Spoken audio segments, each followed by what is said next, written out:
सभी को सुप्रभात का अभिनंदन। आप सभी का इनर माइंडसेट के आज तीसरे दिन आप सभी को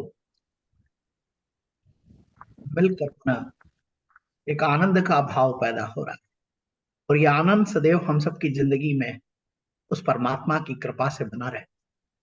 उस परमात्मा का सदैव हमें धन्यवाद करना चाहिए जिसने आज सवेरे हमें पुनः इस जीवन को जीने का अवसर दिया है। इस अवसर को हमें ऐसे ही जाना है। तो सबसे पहले हम शुरुआत करते हैं परमात्मा का धन्यवाद करते हुए। अपनी सीट पर जहां भी आप हैं बिल्कुल एकदम स्थिर बैठ जाए और शांत भाव से उस परमपिता परमेश्वर का धन्यवाद करने के लिए तैयार रहें जिसने हमें एक बेहतर दिन जिंदगी में जीने का अवसर दिया। आइए परमात्मा का धन्यवाद करते हैं।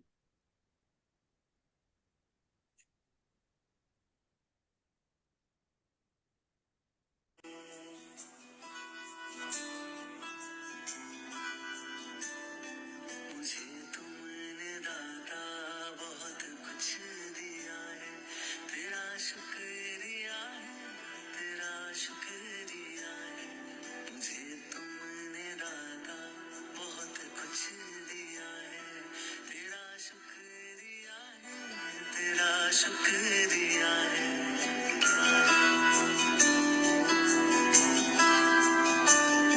ना मिलती अगर दी हुई दात तेरी तो क्या थी जमाने में औकात मेरी।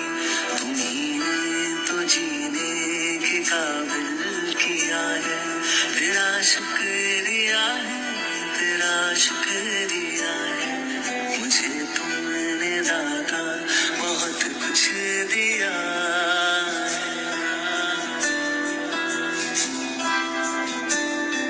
मुझे है सहारा तेरी बंदगी का, है जिस पर गुजारा मेरी जिंदगी का।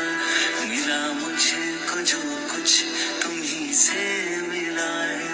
तेरा शुक्रिया है, तेरा शुक्रिया है। मुझे तुमने दाता बहुत कुछ दिया है।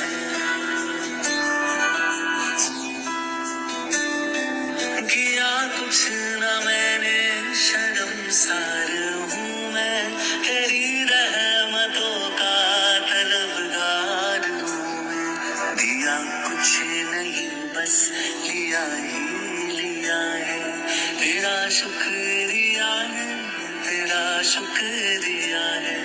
मुझे तुमने दाता बहुत कुछ दिया है।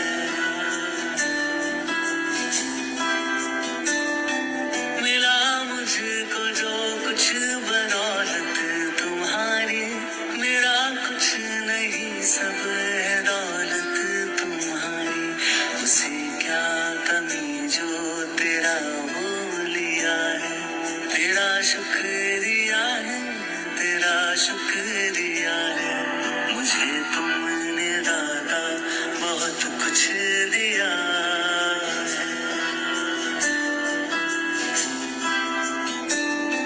मेरा ही नहीं तू सभी का है दाता। तू ही सबको देता, तू ही है खिलाता। तेरा ही दिया मैंने खाया पिया है। तेरा शुक्रिया है, तेरा शुक्रिया है। मुझे तुमने दाता बहुत कुछ दिया है।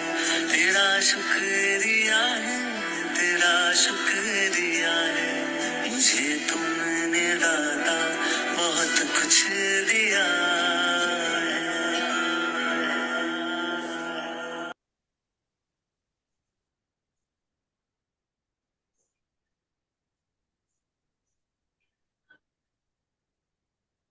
परमपिता परमेश्वर का प्रत्येक चीज जो हमें मिली है उन सब के प्रति हमें धन्यवाद के भाव में सदैव रहने की आवश्यकता। देखने के लिए हमें दो आंखें दी है, सुनने के लिए दो कान दिए हैं, बोलने के लिए जबान दी है, खाने के लिए मुख दिया है और सूंघने के लिए नाक दी, काम करने के लिए हाथ दिए हैं, चलने के लिए पैर दिए हैं। और ये दिल जब तक धड़कता है तब तक हमें जिंदगी। लेकिन सोचने और समझने के लिए हमारा अच्छा क्या है, हमारा बुरा क्या है, हमें एक बेहतरीन दिमाग दिया, सुपर कंप्यूटर दिया। हम बहुत सारी चीजें जानते, बहुत सारी चीजें जानते हैं, लेकिन जानते तो हैं लेकिन मानते नहीं। जानते तो हैं लेकिन मानते नहीं हैं। जब हम मानने की शुरुआत करते हैं, जीवन बदल जाता। जीवन कैसे बदलता है? जब हम छोटे छोटे छोटे छोटे सद्कार्य भी जीवन में करने, अगर छोटे सत्कार्य हम जीवन में करेंगे, जीवन पूरी तरह से बदल जाएगा। एक वीडियो के माध्यम से हम देखना चाहते हैं कि आपकी चुटकी भर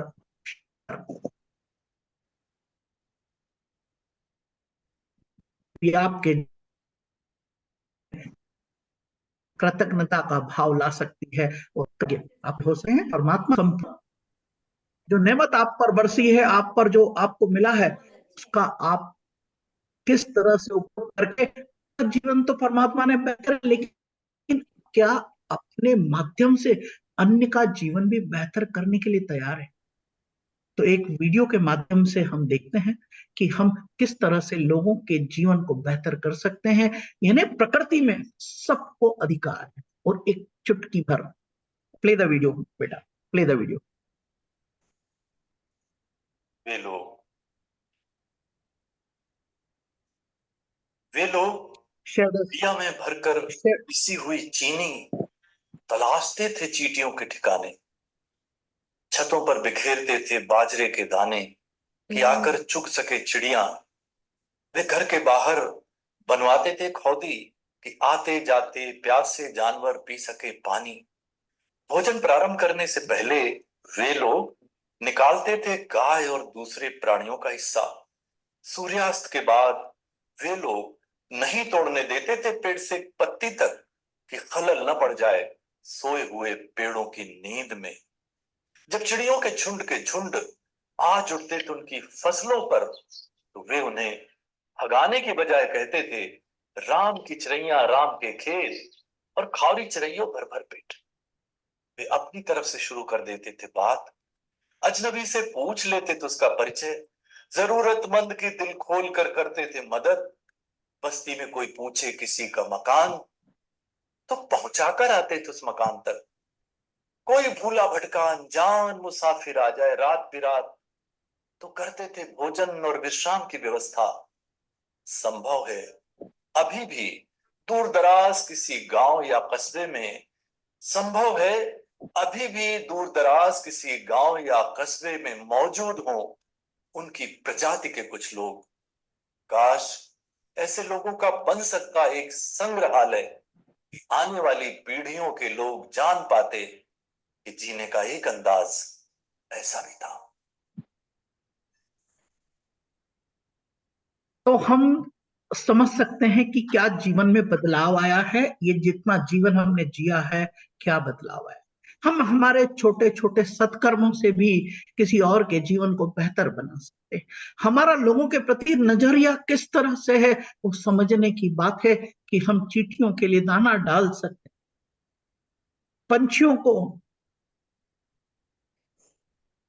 पानी रख सकते हैं, आए हुए मेहमान का हृदय से स्वागत कर सकते हैं, और भूखे को भोजन खिला सकते हैं, अशिक्षित सकते हैं। क्योंकि परमात्मा ने अगर आपको किसी प्रकार का कोई सामर्थ्य दिया है, तो उस सामर्थ्य का सदुपयोग करते हुए आप और प्रत्येक व्यक्ति को इस धरती पर जो है उसके पास जो है उसे बांटना चाहिए। जब आप किसी को बांटते हैं तो आपको किस तरह की अनुभूति होती है, आप विचार करिए। किस तरह किस तरह की आप एक संतुष्टि का भाव पैदा होता है, आपको सुकून महसूस होता है, आपको शांति मिलती है किसी और को खुश देखकर। तो क्या आप इस शांति के भाव में इस तरह का आनंदित जीवन जीना चाहते हैं, अगर आपको जीवन में कभी भी कोई भी इस तरह का अवसर मिले कि आप किसी और की मदद कर सकें, किसी और का सहयोग कर सकें, तो उस कार्य को आप निश्चित रूप से करते रहिए, क्योंकि जब जब भी आप इस तरह का कोई सत्कार्य करेंगे तो परमात्मा की कृपा आप पर बरसने वाली है। क्यों? क्योंकि आप भी चाहते हो कि आपके प्रति लोगों का नजरिया इस तरह से हो, लोग भी आपको सहयोग करने के लिए आगे आए, लोग आपको मार्गदर्शन देने के लिए आए। तो जब आप ये कार्य करेंगे तो जितना आप कार्य लोगों के लिए करेंगे उससे कई गुना ज्यादा आपके पास लौट कर आने वाला है। कहते हैं ना, किसी को अगर आप सम्मान दोगे तो आपको क्या मिलेगा? सम्मान। किसी से आप दो मीठे बोल बोल लोगे तो वो भी आपसे क्या लड़कर बात करेगा? नहीं, वो भी आपसे प्रेम पूर्वक हृदय की गहराइयों से बात करेगा। तो जब हम इस तरह से जिंदगी को जीने का तरीका ढूंढ लेते हैं, हमारे नजरिए को बदल देते हैं, तो जिंदगी बेहतर होती चली जाती, बेहतर होती चली, बेहतर होती चली। और ये कब? सबसे पहले तो अगर हमें अपने आप को सामर्थ्यवान बनाना है, कैसे बनेंगे सामर्थ्यवान? जब हम अपने आप पर विश्वास करें, उस परमपिता परमेश्वर से पर विश्वास करेंगे जिन्होंने हमें सामर्थ्य और शक्ति प्रदान की है कुछ भी कर जरने के। लेकिन हम सब लोग उन सामर्थ्य और शक्तियों का उपयोग ही बेहतर तरीके से नहीं कर पाते। जब हम उन चीजों का बेहतर तरीके से इस्तेमाल करना सीख जाएंगे तो हम आउट परफॉर्म करेंगे, यानी दुनिया में वो कर डालेंगे जो किसी ने पहले नहीं किया। क्या वैसी मानसिक तैयारी हमारी है? क्या वैसा सोच हम सब लोगों के पास है?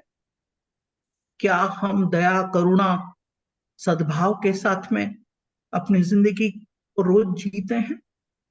अगर हाँ, तो हमारे पास वो मार्ग है जिस मार्ग पर चलकर हम अपने आप सर्वोच्च शिखर पर देख सकते।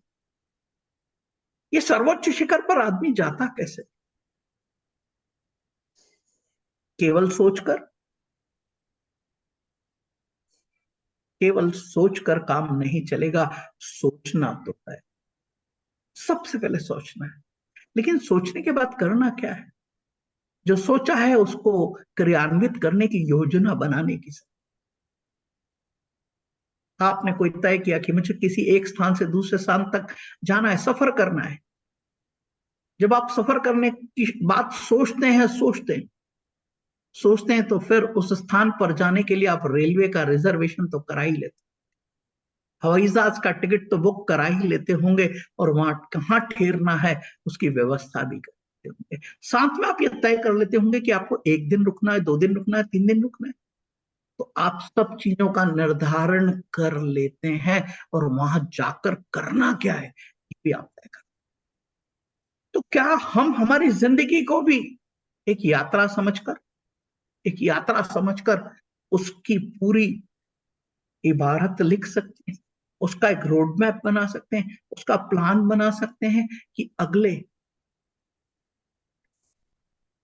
बचे हुए जीवन को मैं किस तरह से जीना चाहता हूं? कागज पर लिख तो लीजिए, विचार लाइए, कागज पर। लोग आपको किस तरह से जाने, किस तरह से पहचाने, वो आप कैसे कागज पर लिख लीजिए। आपको क्या क्या कार्य करना है, कहां कहां घूमना है, किन किन लोगों से मिलना है, जरा कागज पर तो लिख लीजिए। मैं जिंदगी की बात तो कल करूंगा, बाद में करूंगा, लेकिन आज क्या करना है? हम क्या रोज प्रतिदिन उस चीज को लिखते हैं कि मुझे 8 बजे ये काम करना है, 9 बजे ये करना है, 10 बजे ये करना है, 11 बजे ये करना है, और रात को सोने के पहले क्या क्या करना है? क्या हमने कभी कागज पर लिखा? अगर हमारे पास वो रोड मैप नहीं होगा कि हमें क्या करना है, हम आगे नहीं बढ़ सकते हैं और फिर वो कंफ्यूजन के स्टेट में रहेंगे। जो कंफ्यूजन के स्टेट में रहेंगे तो हम कहां पहुंचेंगे समझ सकते हैं। तो कागज पर चीजों को लिखना जरूरी है। वो आपको याद दिलाता रहेगा, लगातार याद दिलाता रहेगा कि आपने अपने जीवन को रेखांकित करने के लिए एक रोड मैप बनाया है और आप वैसा कर पा रहे या नहीं कर पा रहे। अकाउंटेबिलिटी पार्टनर, यानी अकाउंटेबिलिटी पार्टनर, अगर आपने अपने आप को जो भी तुम तय किया है, जो कुछ भी आपने निर्धारित किया है, क्या आप कर पा रहे हैं?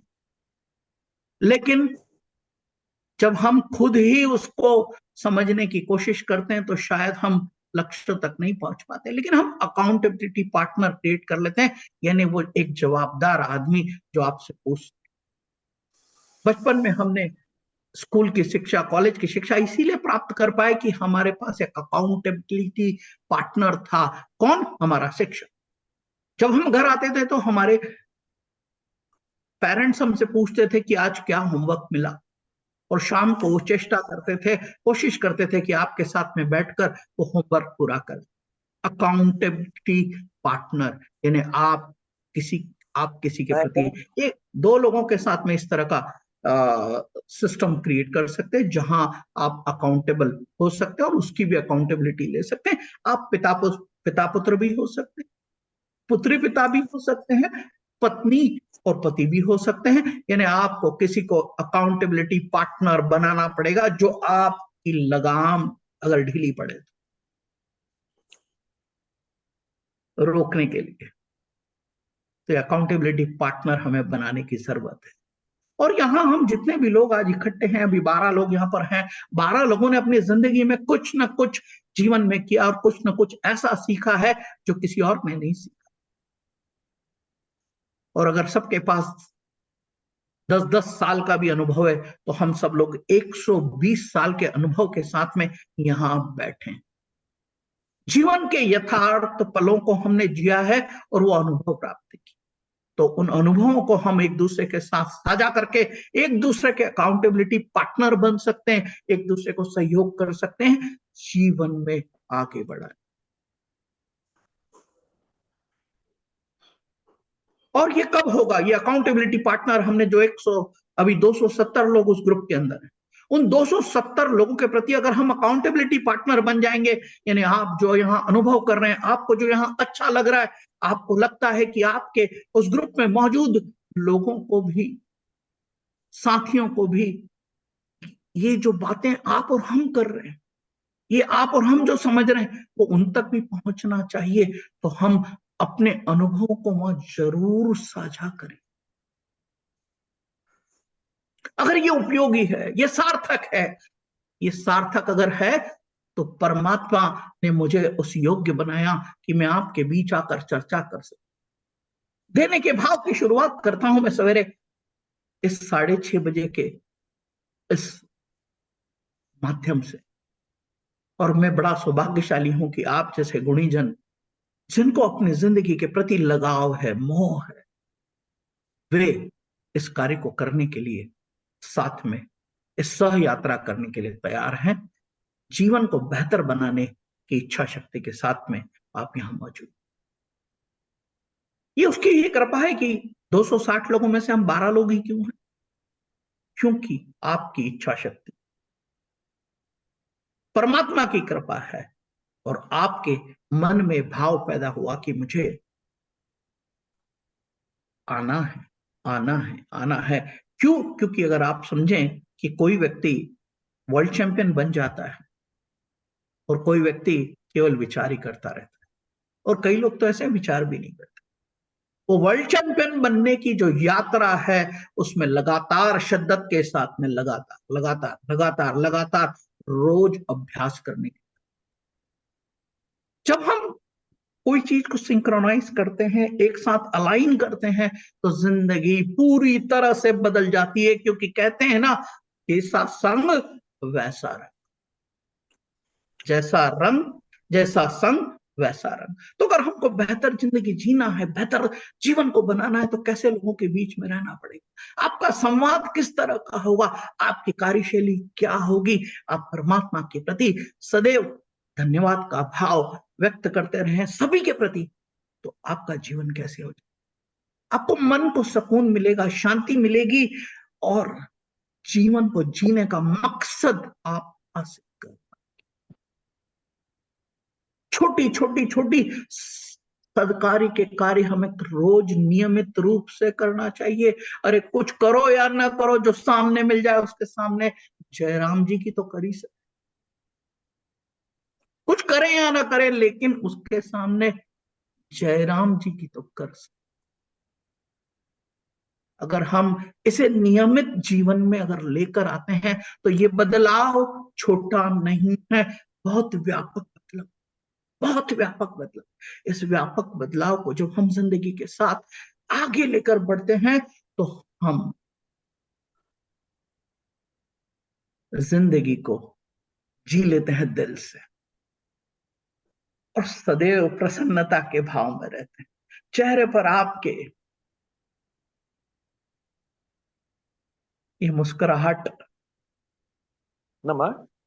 आपके अंदर, आपकी अंदर की भाव और भावनाओं को व्यक्त करने में, आपकी प्रसन्नता किसी और के जीवन में प्रसन्नता ला सकती है।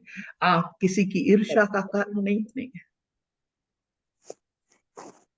क्योंकि कोई भी व्यक्ति अगर आपके सामने कितने भी गुस्से में आए और आपने धीरे से मुस्कुरा दिया, तो उसका गुस्सा पिघल जाएगा। उसकी जो अग्नि है ना, जो ज्वाला है, पिघल जाएगी। हम दिल से जीवन को जीना चाहते हैं, तो आइए, झूमना है, वीडियो ऑन करना है, उस मस्ती के साथ में ये जीवन को जीने की शुरुआत करते हैं इस गीत के साथ में, जो हम पिछले 3 दिनों से सुन रहे हैं, और ये ही हमें ऊर्जा प्रदान करेगा दिन भर आनंद से रहने की। और क्योंकि ये शरीर जब हिलता ढुलता है तो ही सक्रिय रह सकता है, क्योंकि हमारे शरीर में जॉइंट है, और अगर हमारे गेट पर भी जॉइंट होते हैं, ठीक है, लेकिन अगर उसमें ऑयल नहीं डालते हैं, अगर तेल नहीं डालते हैं, उसको इधर आगे पीछे नहीं घुमाते हैं, तो